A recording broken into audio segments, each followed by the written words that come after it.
Morning. Good morning, everybody, and of course, good morning to the press and good morning to the listening and viewing public. I'm happy to be here with you this morning, and of course, thanks for your presence. And as always, I welcome the opportunity to your questions and to share information and updates with the members of the public who are tuned in. Of course, I look forward to your questions this morning. It appears that you're looking already to pelt the questions at me this morning. But first, I want to give a quick update on my recent participation in two important conferences and summits, which touched on the importance of partnerships in addressing global challenges.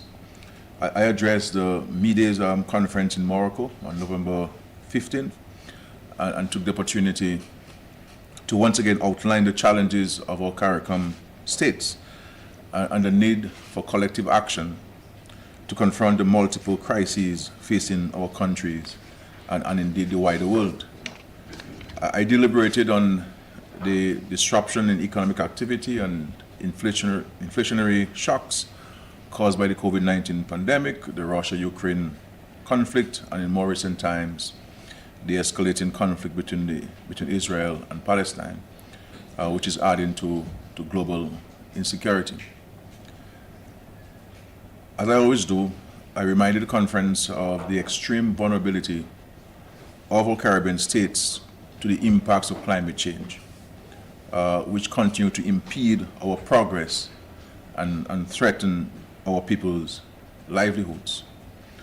And I made a case for developed countries to take greater responsibility for climate financing and, of course, fulfilling their commitments in the Paris Accord where climate financing is concerned. On Thursday, November 16th, I co-chaired the inaugural CARICOM Saudi Arabia Summit in my capacity as the current CARICOM chairman. I take this opportunity once again on behalf of CARICOM to thank His Majesty the King, the Crown Prince, and his ministers for their gracious hospitality extended to our delegations. In my view, the summit provided the platform to discuss potential areas of collaboration between member states and Saudi Arabia. We met with key individuals from both the public and private sectors, including investment groups looking to launch new enterprises and investments in the Caribbean in areas such as agriculture, renewable energy, tourism, and infrastructural development. In our engagement with the Crown Prince, a wide range of areas for possible cooperation were also agreed upon to include, but not limited to, tourism, food security, maritime cooperation, health, education to include scholarships for Caribbean youth, and of course, infrastructural development. It's important for us now to follow up on the possibilities explored and to seek to formally establish a cooperation framework for the benefit of all our peoples. I again stress the need for us to address the issue of climate change as a collective, particularly the very important matter of climate financing. This issue of climate financing will be at the forefront of my agenda when I participate in the upcoming Conference of the Parties, COP28, in Dubai, the United Arab Emirates. I will lead a delegation to the highly anticipated climate summit next week, focused on improving access of small states to critical financial resources needed to build resilience against the changes in the climate. As I've said on several occasions before, we need this COP to be one of action that delivers on the promises of developed countries to provide the much needed financing to tackle the worsening climate situation. I believe that if we leave Dubai with no clear deliverables, it will be a very unfortunate period for us in the developing world. Everybody knows of my misgivings about the utility of such conferences. After all, we have walked the walk and we have talked the talk, but after 30 years or so, we have seen no practical action on the part of the developed world to help in address an existential threat to us in the Caribbean and, of course, in small island states. But as I've always said again, the lives of our people are at risk. And so I will stay true to the pledge that I've made to the Dominican people and, of course, the wider Caribbean region to keep fighting for more equitable distribution of climate financing, which is so critically and urgently needed to ensure all of us have a better future. And so we will attend and we will address and we will be engaging the various stakeholders at COP28 next week. Of course, one of the major preoccupations of the Dominican public is DOMLEC and load shedding. We share as a government their frustration and their anxieties, but rest assured that we will do everything to alleviate, and we're doing everything from the government standpoint to assist DOMLEC to alleviate the frustrations and the anxieties by reducing the and eventually eliminating the need for load shedding in Dominica. DOMLEC has advised that the available capacity is now 3 megawatts short of what is required to avoid load shedding in Dominica. And as you may be aware, early this month a landslide caused damage to 2 sections of the pipeline supplying water to the Trafalgar Power Station. So when we were making progress, this damage to the pipeline came and have set them back a bit. Infrastructure works at Trafalgar to restore the pipeline should be completed by the end of this week. However, maintenance work to avoid further risk to the pipelines will continue until mid-December 2023. Therefore, we expect the Trafalgar Power Station to be functional and back online by the 3rd week of December. 1 unit at the Foncolé Power Station, accounting for 1.4 megawatt of power, which is out for servicing, should be back online by November 30, 2023. When this unit comes back online, another unit at Foncolé will be taken offline for servicing. And so the critical point here is for really new generators that we are working on, and I'll speak to this.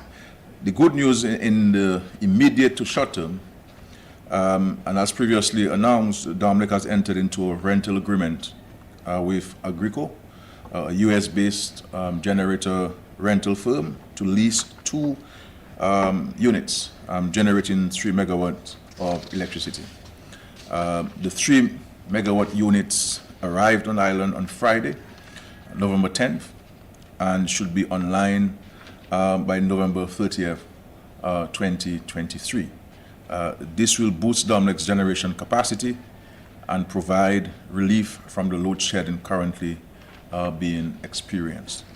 The government of Dominica has procured additional generator units amounting to 4.8 megawatt of power, which will be leased to DOMLEC by the government on very favorable terms. And of course, I'm stressing favorable terms. And the whole intention of that is to ensure that whatever the terms that will enter in DOMLEC, it won't trigger an increase in the cost of electricity to our consumers. If we're to allow DOMLEC to buy them, then DOMLEC will have to pass it on to the consumers. So we are buying them, and we will lease it to DOMLEC at favorable terms, so that we cushion that increase, that expenditure against the consumers. These units will be shipped to Dominica on December 2nd, and so once they get in by very early next year, we will be in a position to have them connected to the grid, and we believe that that will address the generation capacity by replacing new generators with old ones, because the intention of the government is to ensure that we have a 10 megawatt generation capacity new generators going forward, to ensure that the wear and tear on these current ones will not cause us to be in a situation of load shedding. So we're working, Dominic, on the immediate, on the medium term, and of course the long term. And the longer term will involve the introduction of geothermal, which will arrest the situation completely. So we'll continue to work with Dominic to address and arrest the situation and return its operations to normalcy. This is a situation that affects us all, and which we admit is unsustainable in the long term. In government standpoint, we are self-generating most of the time to ensure that consumers can have access to electricity, and one can appreciate the added cost to the government. So monies that we should be using to pay service providers, we have to buy additional diesel to generate at the financial center, at the hospital, and other government facilities, so as to minimize and reduce the frequency of which some consumers have been affected. And so we're taking every action where this is concerned. And so we'll provide Dominic with all the support required. My only admonition to Dominic is that I believe Dominic has a duty, an obligation, and a responsibility to speak more to the Dominican public. It shouldn't take me to tell the Dominican public that the generators arrive on Friday the 10th. I think that's Dominic's responsibility. And I think they need to engage the public more and share information, as small as it is. People need to know what's happening so that they can organize themselves much better. And even the way we communicate, the communities that are to receive load shedding, we have to review this. Dominic needs to review this. This WhatsApp message that most of us don't read sometimes. We have to find ways of communicating with people much better. And I think Dominican people are reasonable people, with the exception of a handful. But Dominicans are reasonable people. I think if we engage them with discussion and we share them the information, I think they'll understand. They'll understand what's happening and understand what is being done to address the situation and so forth. I will end here and to allow you to put forward your questions. I see Carla has both a cell phone question and his handwritten questions and so on. Please. Yes.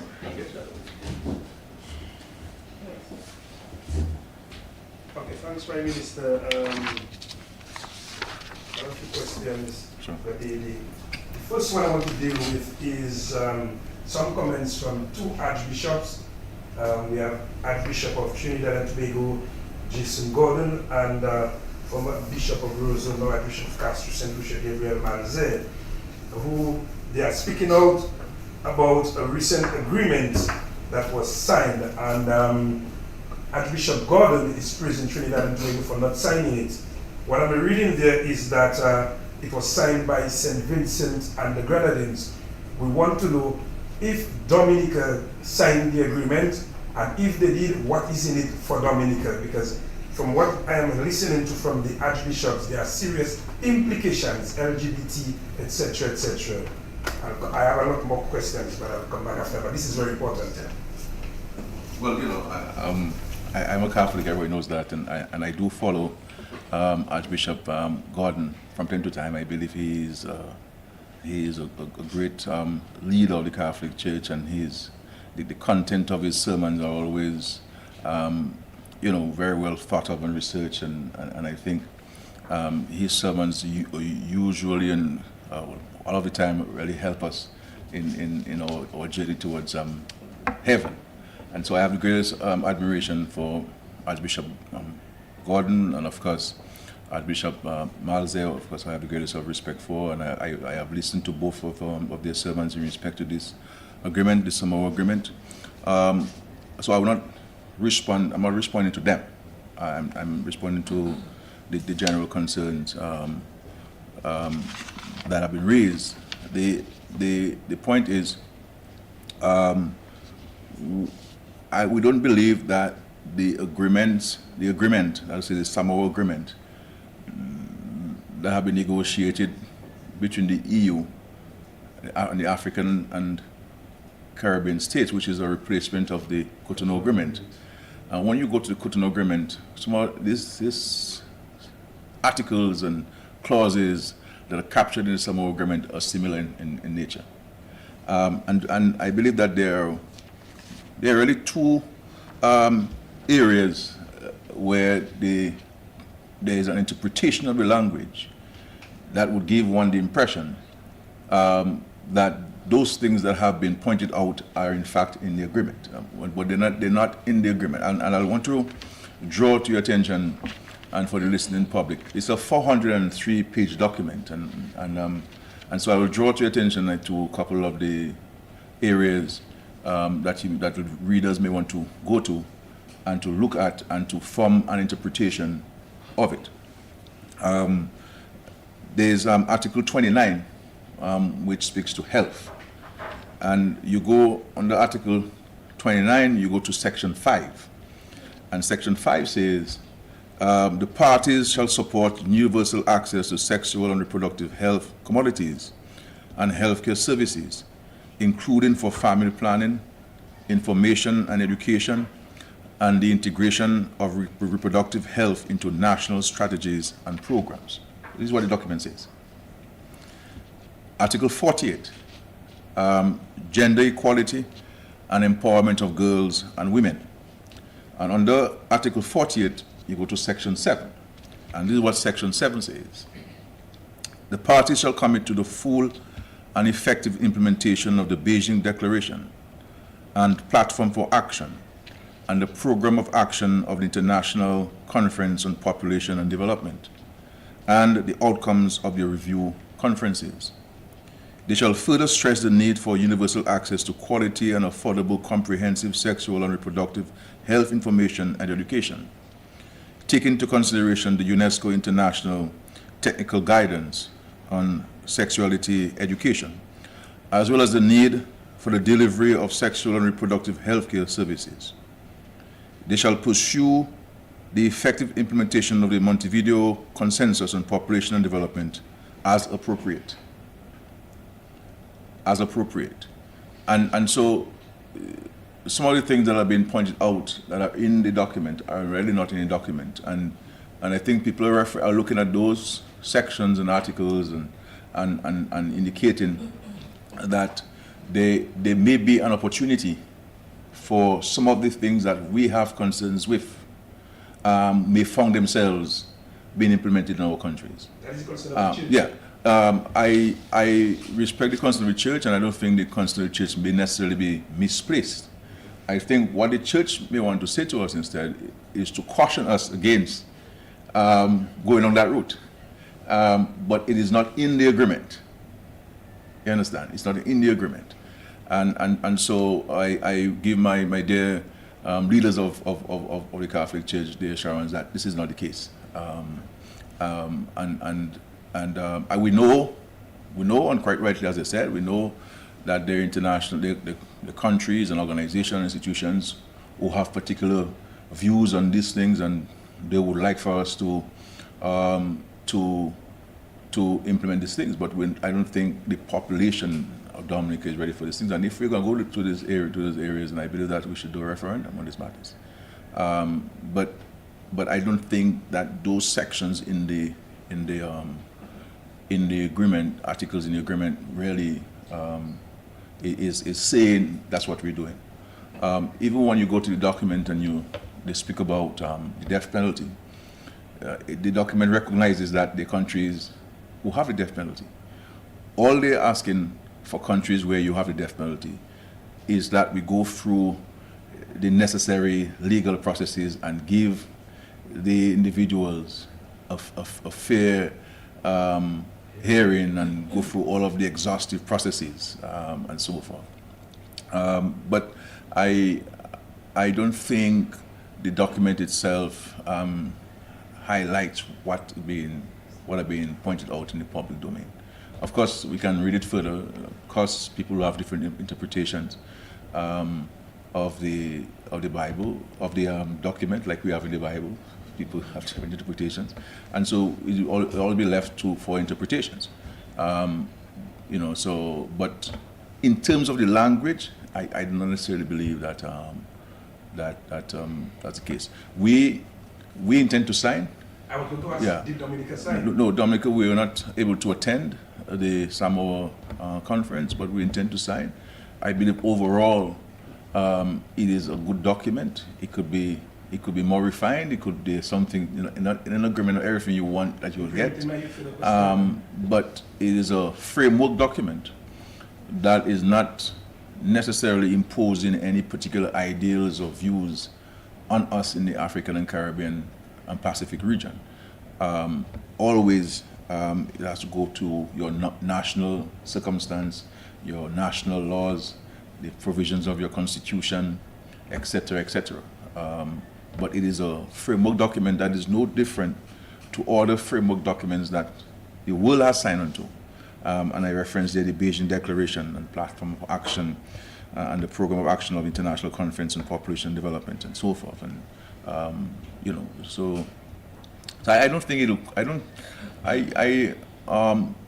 In this world we always have to be vigilant, and I'm happy that the Catholic Church is vigilant and on that, and I commend Archbishop Gordon and Archbishop Miles here on the very forthright and very clear setting up of the alarms and so on, and forewarning. So I prefer make it considered to be a forewarning rather than the document itself. But I intend to speak to Archbishop Miles here on this document and to see what other views he may have or concerns he may have, and to see whether they're well placed or not necessarily well placed. Yeah. Okay, they keep coming fast and furious. First of all, Dominic's saying that they're doing all that they can on social media, etc., and they think that they are totally tuned with the public. You just read your comments and they say they are in tune with the public as to what you are saying. Not that I'm speaking for Dominic. But someone says, as the Prime Minister, how concerned he is with the ongoing Venezuelan and Guyana border dispute, and what is government's position on the matter, especially with Venezuela to hold a referendum in December. Also, PM, we want some update as it relates to the lighting situation of the Windsor Park Stadium. Where are we at this moment and what is going on? And we've been hearing also a lot about the Dominica-China Friendship Hospital. In terms of doing blood, you cannot do it there, you have to go to the private entity. They seem to have some serious issues going on there. We want to know what is the latest on that. And someone sent me something about the Bureau of Standard. I'll pause here for now. Let you answer this. Well, on the Dominic point, I will try to restrain myself on this matter. I recognize that Dominic is doing all that they can. But in the same token, the fact is, everybody in Dominica has been affected by this load shedding. And all I'm saying is that Dominic needs to speak more to the people and share more information to the Dominican public. And to continue about Facebook and everything, who in Penville is on Facebook? Who in the Calago territory is on Facebook? Do you think I have the time to be on Facebook every day myself? Or you? So they should not miss the point I'm making. They should not miss the point that I'm making. Because at the end of the day, ultimately I'll be held responsible. Even if I have nothing to do with it. Because from the time we acquired Dominic, I have never gotten involved in the management of Dominic. I have supported them. So all I'm saying to them, and people must not take offense to views. All I'm saying to them is that they need to speak and share. And if they're in tune, they'll be saying the same thing I'm saying, because I'm expressing the views of the Dominican public, because most people have my phone number. And they send me messages. I read what they say. The people on post things, I follow. I have to, as the Prime Minister, I have to listen to what people say. I have to read what they say. So all I'm saying, people are saying to me is that, and I agree with them, that we need to speak more. Even in the financial center, some lights going, we're not part of the load shedding.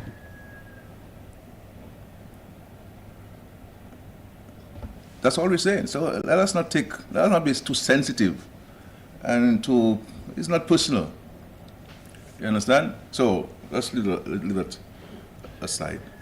On the Venezuela-Guyana situation, we've been in touch with both countries.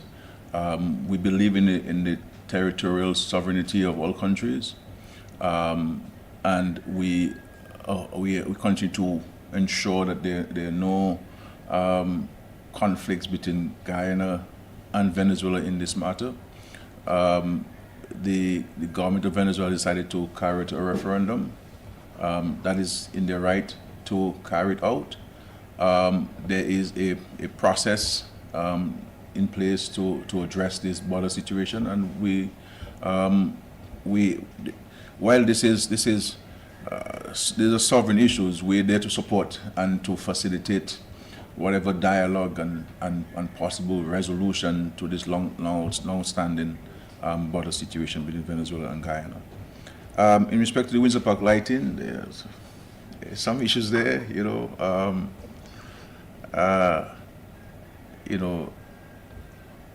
contractually, and so I believe that work on this has been suspended because there were some technical issues that needed to be resolved by the ministry, because the ministry they gone ahead and they did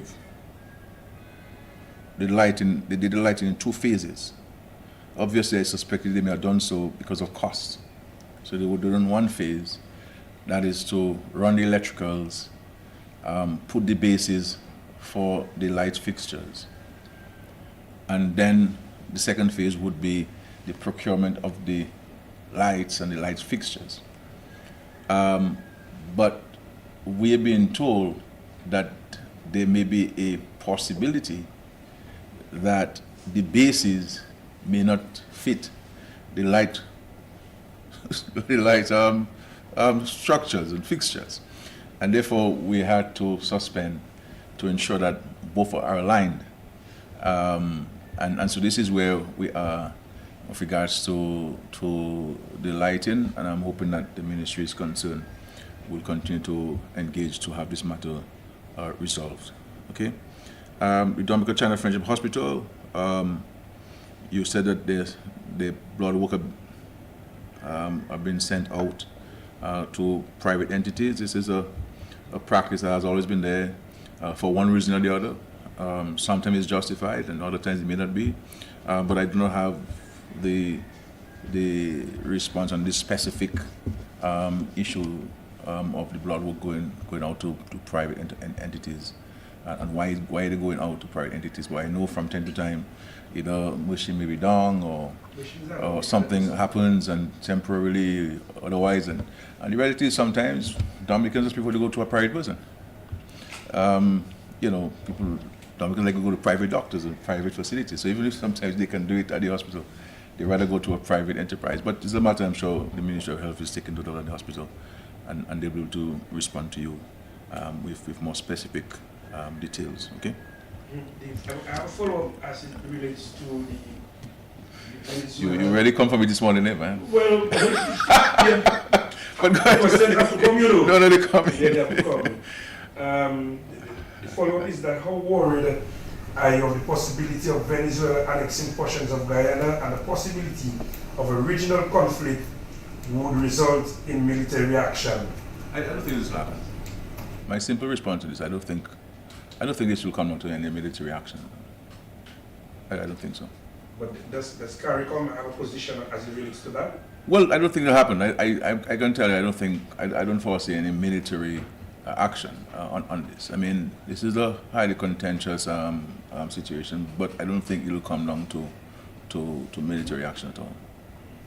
Okay. On the local scene, we see that the chief of police, his contract is timed for going on pre-retirement leave ended, and he's been given some contract.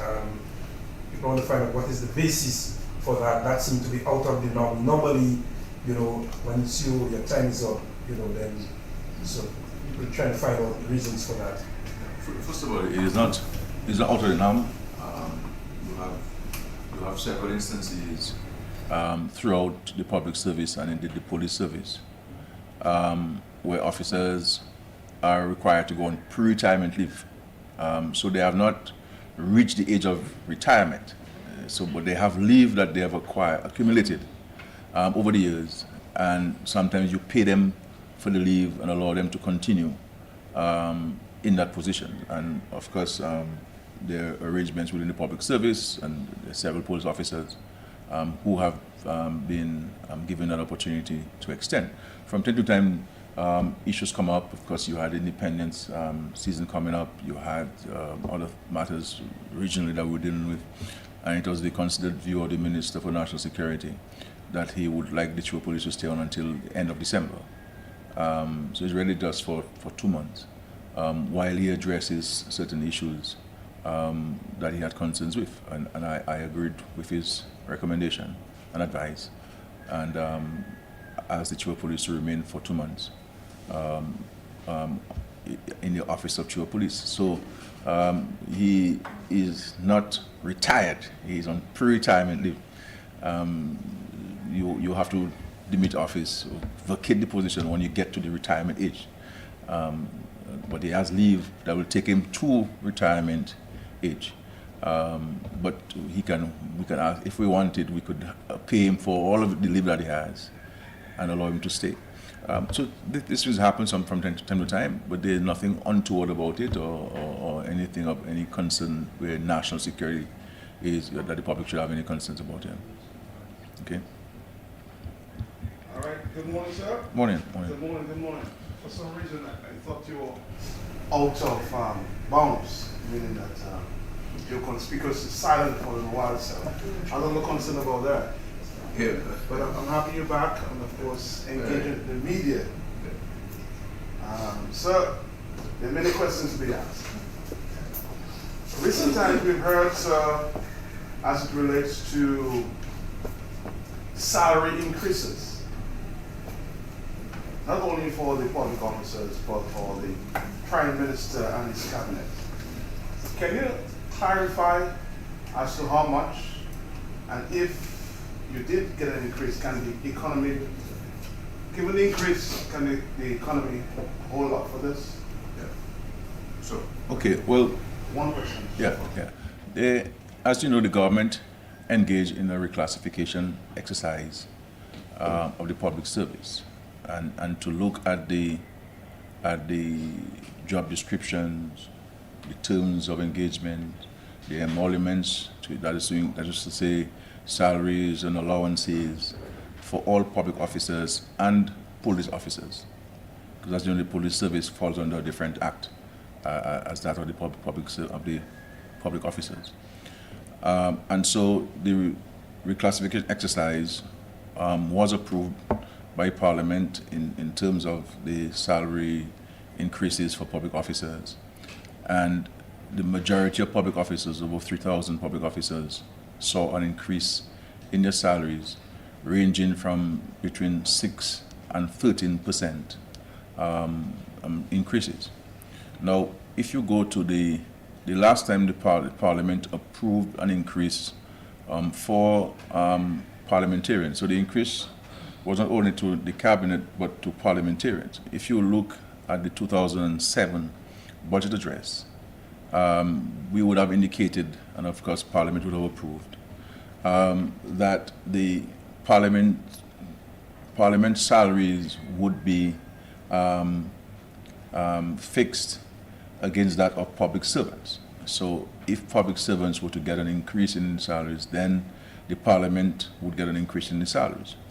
And the reason for this was that before 2007, you had a situation where there were a significant number of public officers whose salaries were higher than that of the Prime Minister, higher than other ministers, and higher than of parliamentarians.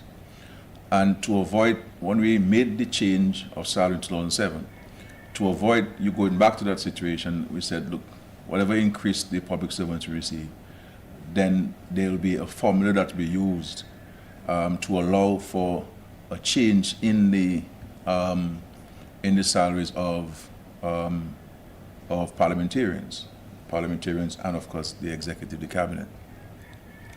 And so you have a situation where the salaries of permanent secretaries, financial secretary, and the secretary cabinet increased. And you would have had a situation where the financial secretary and the cabinet secretary salary would have been maybe over $2,000 higher than that of the prime minister as a result of the reclassification. And so that was going along fine until the permanent secretaries themselves pointed that out to us and say, well, look, you have to there must be a change in the salaries of cabinet. And everybody knows me, I was very reluctant to go ahead with it. Because I know how people react and scared to get a salary increase and all these things, and without not making but it had to be done. And so in keeping with the 2007 approval of the parliament, and so that was extended as well to the parliament. You have. You're saying, sir, that 30% increase is justified. I'm not sure. I'm not sure. I mean, I don't. I mean, I'm not sure the precise percentage increase. So I'm not speak about the percentage increase, and of course, we can share if you. This is public information. A salary of a prime minister is paid by the Treasury, and it goes to everybody, and it is published, and so forth. And so, in regards to the new publication of the salaries by public of every government official, that will be published and so forth. But if the question is, should we not have increased the parliament salary if the committee of permanent secretaries' salaries will increase, and looking at the 2007 decision of the parliament and so forth. So I would caution us against making an issue about an increase in salary of parliamentarians or a prime minister or ministers when others in the public service would have received an increase. And we're all part of the public service. I may be the chief servant, but at least, we're all part of the public service. So to say that the parliament and the cabinet should not get an increase, but others is fine, I don't think the argument is consistent. So all parliamentarians? All parliamentarians will get an increase. All parliamentarians. This was not only done for the cabinet, but all parliamentarians, and that was done in keeping with the 2007 decision of the parliament. And I can tell you, if the committee of permanent secretary had received a reduction in salaries, I would have mandated that ministers and parliament would have followed to get a reduction in salaries as well. Any more questions to come, sir? Yeah. As it relates to, of course, you've been conspicuously silent as it relates to the issue all over the world, or golden passports on sale.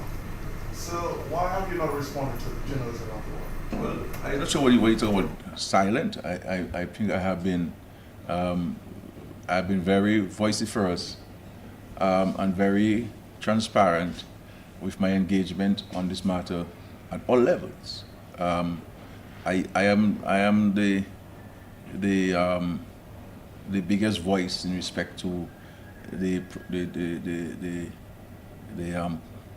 protection and the advocacy in respect to our citizenship by investment program and how important it is for Dominica.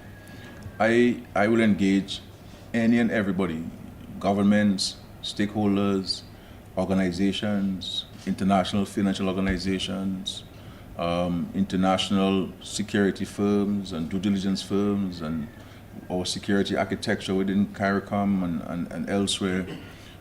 We engage the United States Treasury Department, and on this matter, the State Department. We engage in the European Union and the EU Commission on immigration on our CBI program. A technical delegation, as a matter of fact, is going to the United Kingdom next week to hold discussions with the Home Office and and foreign Commonwealth Office in respect to our CBI program and our engagement with them with regards to the revocation of visa-free to Dominicans. And that's what they'll be having a 2-day engagement with the technical people at the EU, at the UK.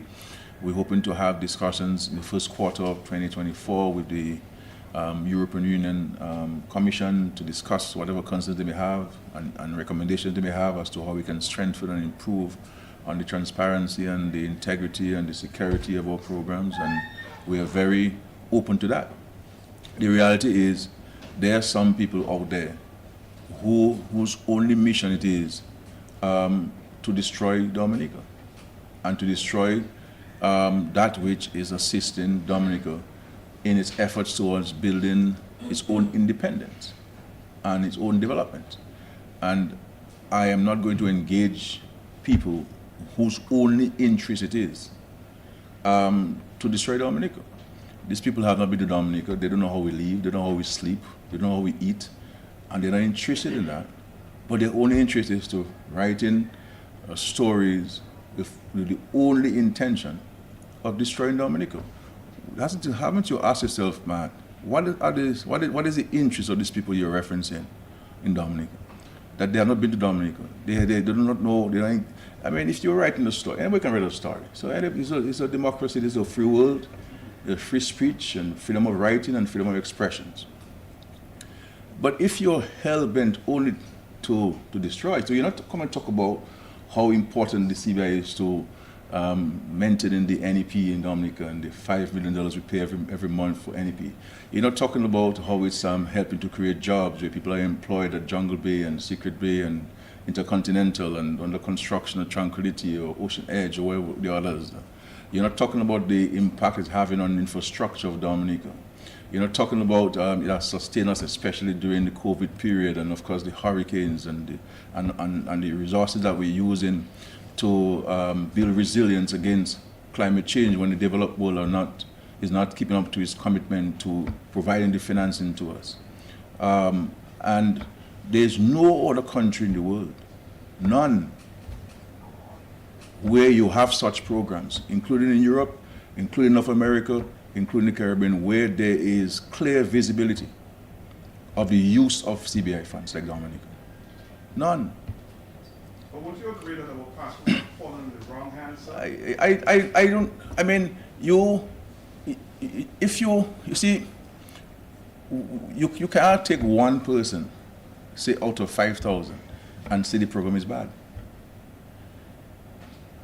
And I don't think the program should be held responsible if after you've received the citizenship, you go and you cause yourself to find yourself to be a fault in the law. We have many Caribbean citizens who have been sent back to Dominica after having received green cards from the United States. They found themselves, unfortunately, into some difficulty with the law, and they find themselves back. Do you blame the U.S. green card program for that? No. So I think, Matt, people like yourself and others who engage these people, you have to ask them, what about the other side? Well, no, So they come here and they look in. Yeah. Well, do you think you have a responsibility as the head of state to answer questions from I don't have international journalists? I don't have any obligation to answer any questions from anybody in the world except Dominicans. I'm only answerable to Dominicans. I am prepared to have a conversation with people who want to have a sincere and honest and transparent discussion. But these people are being paid by people who wish to see this country come to its knees, so that the several people who are receiving benefits under the NEP will no longer have funds to do this, that they would like to see the international airport come to a halt, that the several homes that have been built for citizens across Dominica would stop, and the investments we're making in agriculture and tourism will come to a halt, and that's the motivation. If the motivation is to look at the CBI program, look at it in entirety.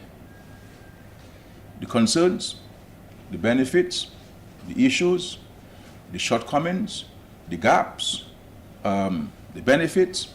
Let's have a conversation. But it cannot be that, and you see, we have to be careful in Dominica, that we don't make this a partisan issue. Because tomorrow morning I'll be gone. But we have a country to build and to foster and to mold. And I've seen this played out in some Caribbean countries where you're in opposition, you criticize these programs and government policies, you come in and you believe that the same people who you're working with to undermine the country will start working with you to build the country. No. Doesn't happen. Luckily, I've been around for long enough to see these things happen in the Caribbean. And so we have to be very careful in Dominica. Yes, they always, once you are alive on earth, you'll always be subjected to challenges, And these programs are an evolving program. The world itself is becoming is an evolving place with new and emerging challenges, things that the security people were dealing with 20 years ago is completely different from today. The health challenges that you had back then are completely different from today. So you as time goes by, you have to do further examinations and review and peer review, and you have people from outside who have an interest to come and help you. And this is what we've done in the United States. The United States was invited to Dominica by myself to come and independently examine our CBI program, go through it, and make certain recommendations to us as to how they believe that we can improve on our program. And this is where this is part of the 6-point program. And we have implemented the 6-point program. We're doing interviews of people. We have put legislation in place. As a matter of fact, local lawyers are complaining about the difficulty of having names changed in Dominica. And we are increasing. As a matter of fact, we're just reviewing our legislation to bring in even more robust and stronger legislation that will go to Parliament next month to lay on the table in Parliament to seek parliamentary approval. So we continue to engage and we continue to engage various stakeholders and to examine our programs. And anybody who genuinely has an interest in the program, come look at the program and what it is. There was a follow-up meeting in the United States in October in Miami, where they went through the system. They've offered us additional support, which we have accepted. And so this is what we're doing, and this is what we're doing in the United Kingdom, engaging them. Look, what are your specific concerns about our program? What do you recommend we need to do to address this? And this is the engagement that we continue to have. This is the same engagement we have in the European Union. So we are, in fact, engaging stakeholders who have a genuine desire to assist us in addressing whatever concerns they may have. So we engage on that, and so forth. But I will not engage any economic terrorists who wish to destroy the welfare and well-being of Dominica. And they can write all the stories they want, but this is not going to cause us to change our position on this. And I would caution Dominicans against engaging these economic terrorists who write this unfounded, malicious statements about Dominica. Strong words. Very strong. The Dominican Bureau of Standards, my understanding is that the contract of the director has not been renewed since December 20. Which was that? The Dominican Bureau of Standards. The contract of the director has not been renewed since November 2022. Also, the term of the National Standards Council expired in April 2023. 6 months now, no council. If you can give us an update on that. And also, what is there for the Dominicans and the Barons? We are approaching the Christmas. Can you tell us what your government has in mind for the people of Dominica as it relates to that service? Thank you. Yeah. Just to say, well, in respect to the Bureau of Standards, there is a director in place. The contract of the one who was there before was not renewed, but there is a director and person who is responsible for the day-to-day management of the Bureau of Standards. I have taken note of the other points that you've raised so that we can clarify those points in the ministry. Okay? Yes, ma'am, please. Linda Martin for Kyrie News. We recently set up a sperm whale reserve, right? But now we've also found out that our mountain chicken has now fallen to critically endangered category. Are we considering setting up a reserve for them? How concerned are we about that? With respect to the to the Sperm Whale Reserve. This is the first of its kind in the world, and I think Dominica is coming for tremendous international commendation for yet again taking a proactive, sensible, and sincere action to protect our marine ecosystem. And of course, the sperm whales are a unique animal to Dominica, and it is an opportunity for us to ensure their survivability. And we want to thank all international partners for working with us on this. I want to say to Dominicans that I received a very kind letter from His Majesty the King Charles III, congratulating Dominica on the establishment of the Sperm Whale Reserve, which is exceptional news for us. So even His Majesty the King has taken time off to write me a letter to commend us, and we thank him most profusely for this very kind and generous letter. In respect to the mountain chicken, the crapo, this has been going on for more than 10 years now. There have been some degenerative challenges with the crapo. We've been engaging in studies with a UK firm who's been helping us tremendously over the years to see how we can address this degenerative issue confronting the mountain chicken, which I believe is a global thing. There are other frogs, the frog family, who've been subjected to that kind of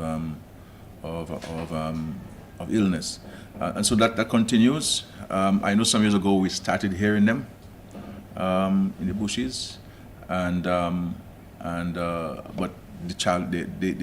the matter which is confronting them still persists.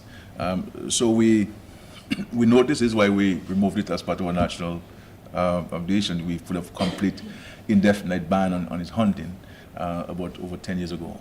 But anything that has to do with our ecosystem and our wildlife is a concern for us, and this is why we have we ban hunting of certain creatures for most of the year, to ensure that they can remain with us indefinitely and to protect the endangered circumstance. But it is something that has preoccupied the government and of course the ministry on this, and I know some work is ongoing, but it's not easy work because the matter that's confronting them is very severe and very perplexing based on what the scientists have been saying to us over the years. You haven't answered my other question. You serious? No? Which one? Which? The barrel. Oh, the barrier.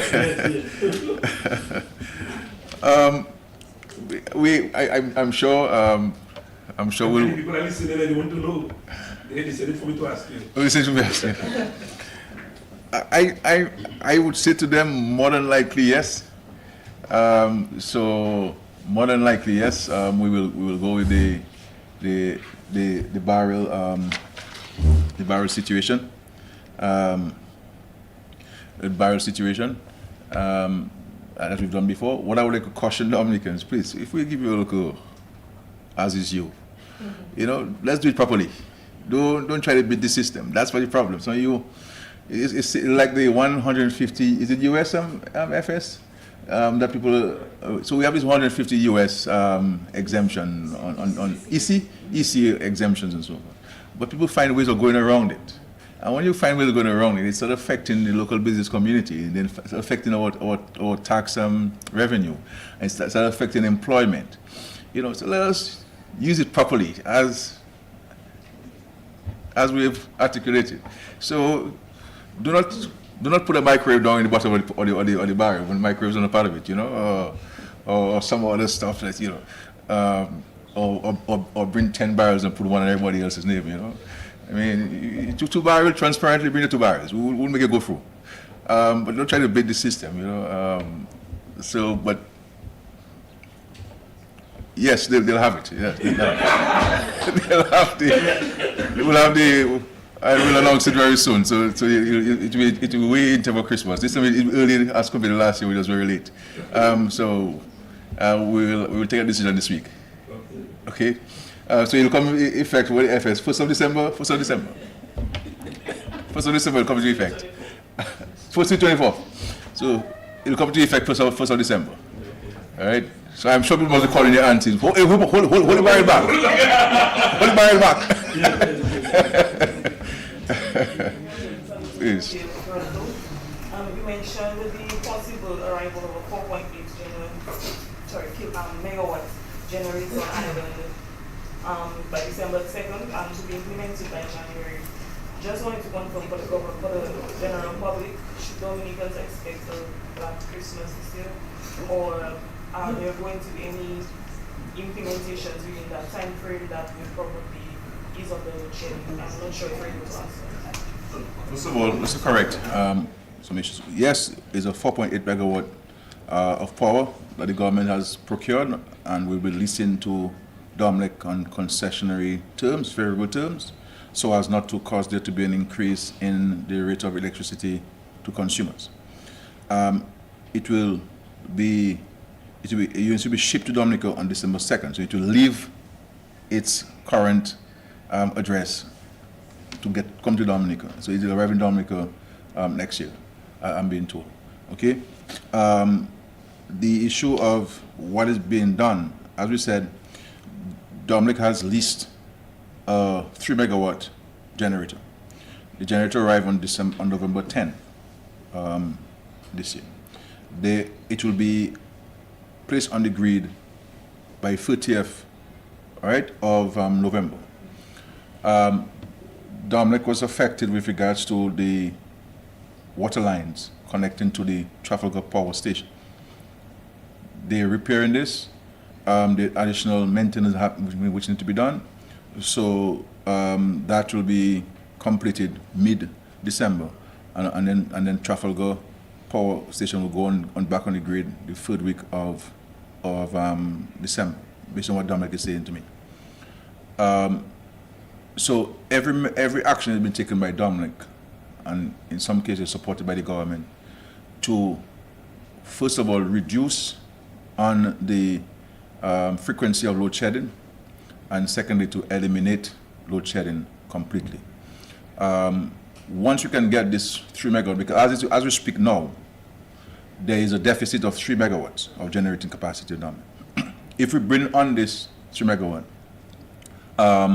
and we get back Trafalgar on stream, and they do the maintenance of the 1.4 megawatt generator that they're doing maintenance. I think if we do the math, I believe Dominic will be in a better position to be able to supply the country and minimize and eliminate load shedding in the immediate term. The medium term is the setting up of the 4.8 megawatt generator capacity that we've ordered on Dominic, that will come on the grid next year, and the long and longer term solution will be the addition of geothermal to Dominica. So Dominic is approaching, and the government is approaching this from all fronts. Okay, so I don't envisage a Black Christmas. I'm hoping it'll be Christmas of lights, Christmas lights, and so forth. So, but we're pushing. We're very sensitive to this thing. This preoccupies my mind because everybody suffers from it. It's costing the government a lot, So, and I understand with the technology these days, with frost-free fridges that we have. Not back in the old days, you were too young to know frost, fridge with frost, and so when lights go, you could stay a day and a half. Your chicken and your fish still with frost and so forth. But with frost-free now, it's difficult to keep them cold as they used to. You're a big frost-free fridge, Carly? Double door? Okay. All right. So this is what it is. I've just been told that Carly, that I believe I knew, but I don't want to confirm it, but I'm confirmed that the Bureau Standards Board was appointed last month. So that board is in place. That board is in place. Part of the challenge we have with boards is the reporting to the IPO, to the Integrity Commission, then people do not want to come to report. So this is why you find sometimes you have the same person, a chairman or chairperson of more than one board, because this is not a practice the government would like to engage itself in. But there's a few people who wish to report, and sometimes the people we can get to be chairperson are people who are already reporting, right? And that is the challenge. So we ask people who have the capacity and who we know can bring value to the table. And we say, boy, scared boy, that commission thing, I think never been nothing by them, and they're playing politics in this thing sometimes. And Question? yeah. Prime Minister, bowling alley, a theater, golf course are to be built in Rosal. With monies from loans from Saudi Arabia or from Saudi Arabia. Where exactly are these facilities or these facilities to be built? Well, the loan from Saudi Arabia will be primarily for the roads enhancement project, and we are also engaging them with doing a segue with some of the funds to build an entertainment complex. The reality is, Matt, in Dominica, we have to create spaces where families can go to recreate and socialize, and to get our children and families out of their homes, and to ensure that we can build communities in our country. And we believe that such facilities will enhance the opportunity for people to socialize, recreate, and build community in them. And it also will be a source of economic opportunity and employment opportunities for people. Because while the government would like to build this, the government will not manage it. We will outsource its management and its operation. So we're looking at a couple locations, and we will finalize it, and we'll share it with you. So we're doing the necessary surveys for those areas, because one has to look at parking. You need parking for maybe over 200 vehicles, that kind of thing, so that people don't have to park on the side of the road. They come into the theater, they come into the bowling alley. But these are all indoor activities. They're all indoor activities. So when I speak about the golf course, or the miniature golf I'm talking about, it's an indoor recreation matter, and not the golf course as we know it. 9 or 18 golf, no. I've seen, Prime Minister, and of course many people in here, I've seen some, I refer to it as false advertising, but some people will say there's no false advertising. Some YouTube video going around about some 10 mega projects or programs taking place in Dominica. I've never heard about this in Dominica. This is not. Can we talk about this? Yeah, this is not a video generated by the government. So this is false advertising. Well, all I can say is that it is not from the government. In this day and age, matters, with social media and AI and all of these things, people create all kinds of things. It is left to us to really discern what makes sense and what doesn't, and be on the side of what makes sense. And not to be sensational, but this is not part of the government program or promotion or anything like that. Yeah. Let me just ask the Minister of Health a question here. I suggest something. There's an outbreak of chickenpox at the prison, sir. Can you speak to that? Well, the minister. Are you aware, sir? I mean, you can answer. We can give a report on that at a subsequent time. Yeah, sure. Yeah. Any other questions? No. But I want to thank you for your very tough questions and so on. Today you guys came for me today. But I appreciate the questions. I appreciate the spirit in which they were asked, and I do hope that my responses satisfied the curiosity of those who advise you to ask those questions. Can I ask a final question? Yeah, sure. Give me an update on the international efforts, because Yep. one of them front loaded by NMCE. The work is going on at on the international airport apace. I think we're making progress. There are a number of elements taking place. I say to people, you won't see the actual work by driving through Wesley. You really need drone footage to give you a true appreciation for the expanse of the site and the extent of work taking place there. So you have culverts being built, you have earth movement being done. It's a significant site.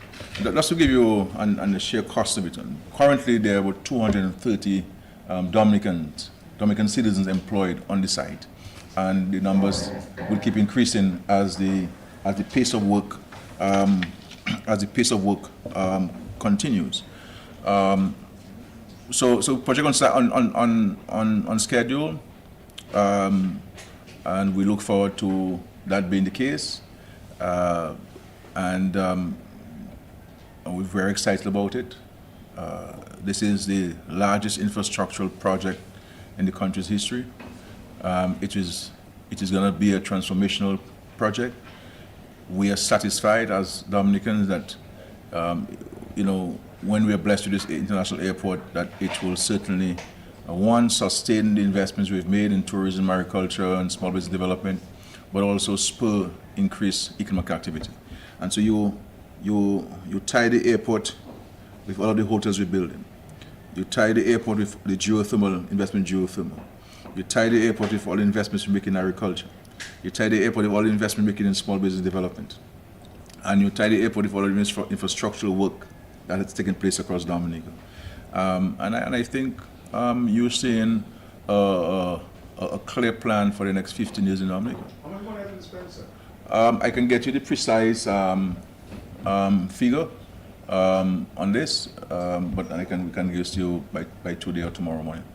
But I don't have a precise figure with me today, but it's a significant project, and I'm hoping that we can fight among ourselves politically, but there are some things that we need to wrap around the national flag. And if every government for entire existence has attempted to do something about the airport, and God has blessed us, and the airport is being done so magically in the most difficult period of the world, I think we all should embrace it, and support it. But it's a significant project. Just to give you an example, Martin, the terrain and the type of soil, because you have so much moisture in the soil, we're gonna have to spend about $20 million of cement for compacting. That's to say to mix the cement with the soil. And the estimate is about $20 million. That's not for building of the waterways or the runway or the terminal building, just to compact, just to mix. You take cement and you mix it with the soil, to allow for quicker drying of the soil and so forth. So it's a huge project that we believe is absolutely necessary for us to pursue. And of course, you have the marina. And so there are a number of exciting things. While we may have our challenges, day-to-day challenges, but we have to look at the bigger picture. And I think the bigger picture is going to help us in the medium term to the long term to address any challenges that we have from day to day. Some people insist, Prime Minister, that there's some Chinese establishment farm on that hotel compound, that airport compound. Can you speak to that? But you have Chinese workers there on site, who are on site. The usual practice of the Chinese, and I think it's something that we should all emulate, is our backyard garden. So they may plant a particular type of cucumbers that they like, or Chinese cabbage that they won't find in the market. You see what I'm saying? So they will plant certain things that their intestines are familiar with, and the bowel system and the digestive system are familiar with, that they may grow. But I am aware that they're procuring significant supplies from local farmers and service providers across the country. But they will always grow something and to ensure that the things that they may not get here, Chinese cabbage, the long cucumbers that Dominicans don't like, but the Chinese like. You know, that you won't get otherwise. So they grow those things. And I think it's something we should emulate. Backyard gardening is so crucial. You know, if we in Dominica, anywhere in the world, are to have 3 meals from a supermarket, we'll have a problem. You know, we have to be able to supply ourselves with some things. You know, this idea of we going and buy a box of juice, and they say 100% juice when it's 100% water and sugar, and no vitamin C in this. That's part of the health problem we have in diabetes and hypertension in the country. All of these important things that we do not know who grew it, where they grew it. You can't even read the label because it's in a foreign language. We have to confront this thing by growing more of what we need. I see why we have anybody who has some land at the back of the house. It should be cultivated. I'm not telling everybody is a farmer. No, but I'm sure if you put a little bean, it can grow, or some lettuce or something, it'll grow. And we have to encourage this. You know, let's give you an example. You know, my wife bought some bags because she's promoting urban agriculture and vertical agriculture and so on. And bought some bags, some with crocus bag material, put in some soil in this, and we sowed some white potato seeds and also red onions. Now, Mount Daniel is not known to grow white potatoes in terms of the condition for white potatoes. But we made white potatoes in the bags on the concrete steps, and red onions, and enough to keep us for a couple months. So even if you don't have space, there's some methods that we can use to grow something, because I am concerned, I'm happy you raised the concern about the backyard garden of the Chinese. I am concerned that we are not consuming enough vegetables and fruit in Dominica, that we focus heavily on carbohydrates. And so even when you buy lunch in town, I'm concerned that the lunch, even myself, I buy lunch in town sometime. So I'm going to tell you what people tell me. I find that the portion of vegetable is a bit small. But I have rice, I have macaroni, I have ground provisions, I have potato salad. You know what I'm saying? That's a lot. And I say I try to keep, you see what my stomach going on, I'm trying to stay slim and trim as I get older. You know? So we have to address this on a frontal manner. People know me, I've been talking about that for a long time. You know, we have to ensure that we have a higher consumption of vegetables and fruits as part of our daily diet. Otherwise, we'll have a problem in the country. We already have a problem of diabetes and hypertension, but it can be exacerbated. And that's one of the things that keep me up at night. So why don't you allow, say, the Chinese to consume more or buy more from our supermarkets? Well, they buy from farmers and not from the supermarkets. They buy from the people who grow it. Because sometimes some of the things you see at the supermarket come from other countries. You know, but I know of farmers who supply the Chinese, at the hospital. They will supply the Chinese, also supplying Chinese at the airport, and who are already starting supplying the Chinese on the schools. So the Chinese do consume a significant amount of local supply of vegetables and fruits and provisions. But as I said, these people come from an agrarian society. It's only in recent time, in the last 20 years, China has really got into other things like tourism and others, but China was known for agriculture. And so they have that within their culture, and of course, we see the Chinese diet. The Chinese diet is very low on carbohydrates. You know, the most they consume is rice. I have never seen Chinese offer me noodles. I'm not noodles, but what do you call it? Macaroni and cheese. You know, so. But they're high on vegetables and so forth, and very low on carbs. So you have that situation. But I don't think we have to be. See, we have to be careful in Dominica that we don't give people who are helping us, you know, that impression that they're not welcome. And I want to caution us again, that's not a good practice. See, there are two things in life, before I go, that we have to pay attention to as a society: gratefulness and graciousness. If we don't have that, we will live miserable lives. And we have to be careful that we don't pass it on to succeeding generations. We must be grateful and we must be gracious. And if you don't have that, we have a problem. And there is an element, though small, of that in the country. That we go and we protest outside the Goodwill Secondary School construction site and a Wednesday march and throw stones. I mean, why are we doing that? Is it because we have no children going to that school? Or we don't care? Or we are tormented or something? I mean, why are we doing that? And why is it that whenever we speak about these things is in a negative tone?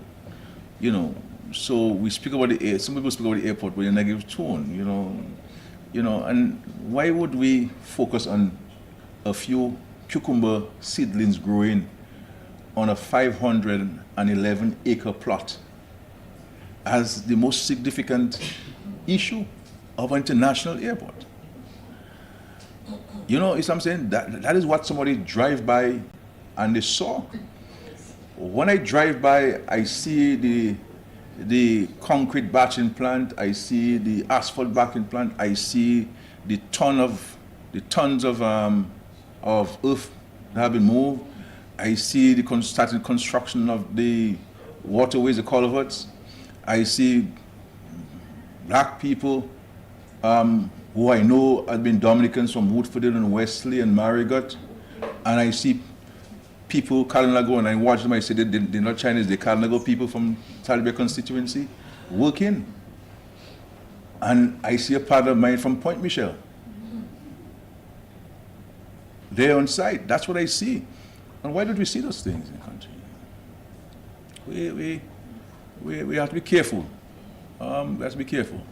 That it is not, people must understand, I am not the one who is giving, you know. It is the Lord who giveth. I am just an instrument that the Lord is using. So when people don't show graciousness and gratefulness, it is not to me, because I am the least of the apostles. You know, it is to the Lord that you're not showing these things. And if we don't thank the Lord for our daily bread, then what's going to happen to us? And what example are we teaching our generations? That people helping us and we should stone them? That we should go and protest against them for what? And people say there's nobody employed at Goodwill School Dominicans. If you go there, you'll see Dominicans there. You know, it's not a good feeling. And for me, far more for the person who is giving us the help. I mean, somebody's building 6 schools for you. You should be having placards saying, "Thank God for the Chinese." Not the Chinese go home. Why are we doing that? You know, but we believe that that's going to cause us to get in the government faster. It's not going to cause us to get in the government. I mean, this party is there for the next, I don't know, but the next 30, 40 years. I'd say, what is the issue? Let's have a government of national unity. So I can bring a couple more spaces in the cabinet. One more question related to the electoral reform. Well, we're going through the processes, as I said, of reviewing the legislation and looking at the main themes of recommendations coming from the consultations. And I believe that coming in New Year, we'll be in a position to present those to the public as final documents or draft documents to be sent to the Electoral Commission and then to Parliament and then implementation. Okay? Thank you very much. God bless.